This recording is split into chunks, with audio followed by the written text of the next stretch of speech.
Clogged drains are one of the most common plumbing issues for Barrie homeowners, and if left unchecked, they can turn into bigger and messier problems. Spotting the signs early and knowing when to call a plumber can save you time, stress, and even money. How to spot a clogged drain. Clogs don't usually appear out of nowhere. Watch for these telltale signs. Slow drainage, water takes forever to clear, water backup, sinks, tubs, or floor drains filling back up, gurgling noises, air trapped in your pipes from a blockage, and bad odors, decaying material stuck in the drain.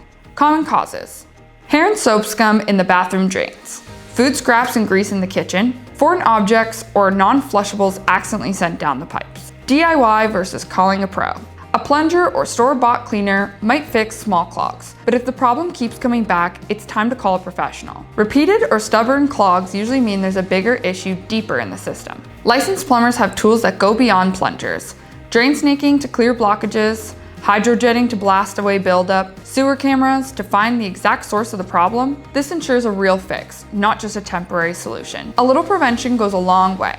Regularly clean your drains. Be mindful of what goes down the sink, and book routine plumbing maintenances. If you're noticing recurring draining issues in Barrie, Affordable Comfort's licensed plumbers are here to help with long-term solutions. Call us today for expert clogged drain repair. Home comfort made easy.